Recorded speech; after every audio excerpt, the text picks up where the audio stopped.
네, 28대 대통령 선거 후보 등록이 모두 끝났습니다. 오늘 밤 자정부터 공식 선거운동이 시작되는데요. 현재까지의 진행 상황과 앞으로의 전개 상황 취재 기자와 함께 분석해 보겠습니다. 정치사회부 이한승 기자 나왔습니다. 자, 이 기자. 네. 오늘을 마지막으로 해서 7명의 후보가 모두 등록을 했지요. 예, 그렇습니다. 앞으로 어떻게 선거가 진행되는지 그것부터 한번 짚어볼까요? 네. 내일부터, 그러니까 오늘 밤 자정부터 선거운동이 시작돼 12월 18일 자정까지 운동을 진행할 수 있게 됩니다. 네. 유권자들은 모레까지 선거인 명부를 열람할 수 있게 됩니다. 네. 이어서 사상 처음으로 재외국민 투표와 선상 투표 이것들이 진행되는데 다음 달 5일부터 10일까지는 재외국민 투표가 또 다음 달 11일부터 14일까지는 선상 투표가 실시됩니다. 예. 또 이에 함께 또 각 언론사의 여론조사 결과는 다음 달 12일까지만 공표가 될 예정입니다. 자, 그렇다면 다음 달 13일부터는 여론조사를 결과를 알 수 없다는 얘기인데 예. 이 무소속 안철수 후보가 사퇴를 했지 않았습니까? 예. 그 이후의 여론조사가 상당히 좀 궁금한데요. 이 어떤 방향으로 지금 흘러가고 있는지 예상할 수 있습니까? 네, 지난주 금요일 안철수 후보가 사퇴한 이후에 각 언론사의 여론조사를 보면 박근혜 후보와 문재인 후보의 어떤 지지율 차이가 비등한 것으로 나타났습니다. 네. 모두 박빙의 승부가 펼쳐지고 있다는 점인데요. 특히 부동층이 증가한 것으로 나타났습니다. 네. 이 때문에 안철수 후보 지지자들의 표심이 어디로 향하는가가 중요한 포인트가 됐습니다. 네. 특히 주목할 점은 문 후보의 지지율이 예상보다 크게 상승하지는 못했다는 점입니다. 네.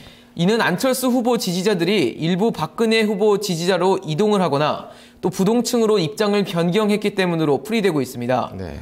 이 때문에 문재인 후보가 앞으로 안철수 후보를 어떤 방식으로 끌어안고 또 행보를 이어나갈지에 문재인 후보의 지지도가 달려있을 전망입니다. 예.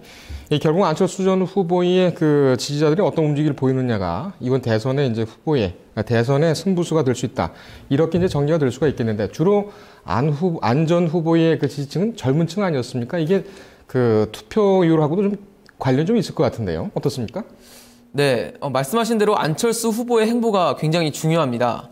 단일화 전까지는 문재인 후보와 새정치 공동선언문을 발표하며 또 정권교체, 또 새정치에 관해서 같은 목표를 뒀던 만큼 어떤 식으로든 문재인 후보를 지원할 것으로 예상됩니다. 예. 네, 지원할 것으로 예상됩니다. 근데 안철수 전 후보는 지난 23일 사퇴를 선언하며 야권 단일 후보는 문재인 후보라며 문재인 후보에게 성원을 보내달라고 지지자들에게 호소한 바 있습니다. 네. 호소한 바 있는데요. 또 지난 서울시장 보궐선거에서 박원순 당시 서울시장 후보에게 양보하며 지지 편지를 보낸 적이 있어 유세 현장에서 함께하는 등 직접적인 지원은 아니더라도 간접적인 지원이 가능하다고 판단됩니다. 네. 하지만 캐스팅 보트를 진 안철수 전 후보의 지원 여부와 별개로 박근혜 문재인 후보가 어떤 방식으로 유권자들에게 믿음을 주고 마음을 사로잡느냐가 중요한 변수가 될 것으로 보입니다. 예. 바로 다음 질문을 드릴게요. 안철수 후보의 사투로 이번 대선은 박근혜와 문재인과 박근혜 이렇게 양강 구도로 흘러갈 것으로 이렇게 보이지 않습니까?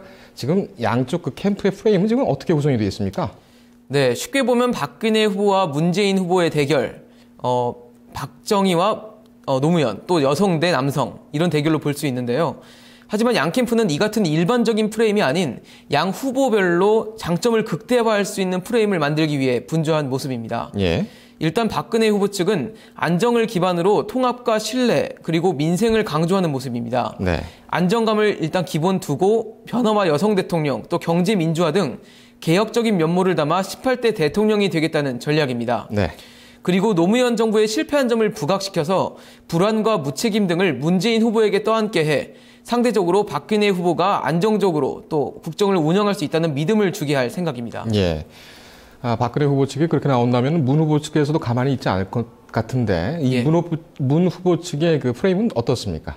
문재인 후보 측은 과거 세력 대 미래 세력 이 대결을 중점에 두고 있습니다. 네. 우선 박근혜 후보 측을 유신의 후예로 규정하고 박근혜 후보가 대통령이 되면 우리나라가 70년대로 퇴보한다는 점을 강조하고 있습니다. 네. 아울러 낡은 정치와 새 정치의 대결, 서민 후보와 귀족 후보의 대결이라는 점도 부각하고 있습니다. 네. 자, 이제 안철수 전 후보와 단일화가 이제 이미 예견돼 있을 때부터 이번 대선은 이제 박근혜와 문재인 혹은 또 문재인과 박근혜 이렇게 두 후보가 양강 구도가 될 것이다 예상이 돼 있었는데요. 자, 이 그 유력 후보 말고도 또 그 군수 후보들이 또 이번에 나왔죠? 예, 7명이니까. 네. 예, 어떤 후보들이 나왔는지 좀 설명을 해 주시죠. 네. 흔히 저희가 이제 박근혜 후보와 문재인 후보를 자주 언급하다 보니 네. 또 다른 후보들은 없는 거 아닌가, 이 두 명이 이번 대선을 참여하는 것은 아닌가 하는 궁금증을 갖고 있는 시청자분들도 많으신데요. 네. 지지율이 박근혜 후보와 문재인 후보보다는 좀 낮기 때문에 대통령이 된다고 말하기 쉽지 않은 상황에 놓인 후보들이지만 막상 대선에 들어가면 큰 영향력을 행사할 수 있는 후보들이 군소 후보입니다. 네. 이정희 통합진보당 후보, 또 강지원 무소속 후보들이 그들인데요. 네. 박근혜 후보와 문재인 후보의 경쟁이 초박빙 승부가 될 것으로 전망되는 가운데 이들에 대한 표심이 박 후보의 문 후보 간 승부를 향방을 결정지을 중요한 분수령이 될 수 있기 때문입니다. 네. 박근혜 문재인 후보의 득표율 차이가 1, 2%포인트 차이의 초박빙 승부로 이어질 때 이들 군소 후보가 누구의 손을 들어주느냐에 따라 18대 대통령이 누가 되느냐도 달려있을 것으로 판단됩니다. 네. 나름대로 상당히 군수 후보라고 해도 지지층이 좀, 공고하게 있기 때문에 이 표들이 어디로 움직일지도 상당히 좀 중요하게 좀 봐야 되겠습니다. 예. 자, 다음에는 안철수 후보가 사퇴를 하면서 안 후보에게 뭉쳐있던 표가 예, 예. 어떻게 흩어질지를 이제 그런 차원에서 이번 투표율 상당히 좀 중요하다고 그렇게 또 생각이 됩니다. 이번 투표율 어떤 관계가 있습니까? 대선과? 네, 말씀하신 대로 투표율 굉장히 중요합니다. 노무현 전 대통령이 당선됐던 지난 2002년 대선의 투표율은 70.8%였습니다. 네. 이때 20대의 득표율은 56.6%, 30대의 득표율은 67.6%였습니다. 네. 이에 반해 이명박 대통령이 당선됐던 2007년 대선의 투표율은 63.2%로 크게 낮아졌고 네. 20대와 30대 투표율도 각각 47%와 54.9%로 10% 가까이 떨어졌습니다. 네.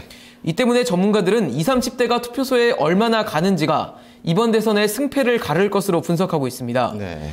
전통적으로 새누리당의 지지층인 50대 이상 유권자의 투표율이 80% 전후에 놓여있는 반면 20, 30대 젊은 층의 투표율이 50%를 넘을까 말까 한 수준이기 때문에 네. 젊은 층의 투표율이 문재인 후보에게는 굉장히 중요하게 작용될 것으로 전망됩니다. 예. 이 투표는 어느 후보에게 유리하다 이런 문제보다도 국민으로서 권리니까 반드시 행사를 해야 되겠죠. 예, 그렇습니다. 예, 앞으로 또 어떻게 전개가 될지 잘 좀 지켜봐야 되겠습니다. 네. 이정을 수고했습니다. 네, 감사합니다.